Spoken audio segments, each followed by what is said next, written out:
As మేమైతే సర్చ్కి అయితే start అయినాం ట్యాంక్ నుంచి. కానీ చాలా దారుణంగా అయితే ఉంది అసలుకి.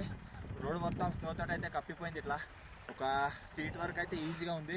సో క్లీన్ చేశారు కానీ సగం సగమే క్లీన్ చేసిండ్రు జేసీబీ తోటి బీఆర్ఓలో. ఇంకా మా బైక్స్ అయితే ఎట్లాగో అట్లా పాస్ చేసినాము. సో ఇక్కడ మొత్తం బైక్స్ అయితే ఆపేసినాము. ఇంకొక 3-4 బైక్స్ అయితే బ్యాక్ సైడ్ ఉన్నాయి, రావడానికి చాలా కష్టపడుతున్నాయి. అసలు బండి ఇట్లా పోయేటప్పుడు ఆటోమేటిక్గా ఇట్లా స్కిడ్ అయి కింద పడుతుంది. అంటే ఎంత డేంజర్ ఉందో అసలు అర్థం చేసుకోవచ్చు. రోడ్డు పైన కూడా అసలు లారీలు పోవడానికే ఇబ్బంది పడుతుంది. మేమైతే అసలు అడ్వెంచర్ చేస్తున్నాము. మేము చేసేది మాత్రం రాంగే, కానీ అయినా మాకు తప్పడం లేదు. పోవాల్సిన టైం ఉంది కాబట్టి ఖచ్చితంగా పోవాలి.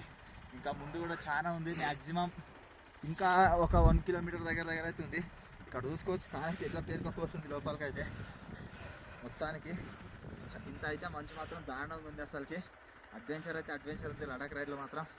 సో సర్చ్ వరకు వెళ్ళి అయితే అప్డేట్ అయితే ఇస్తా. థ్యాంక్ యూ, నమస్తే, జై హింద్, ఉంటా.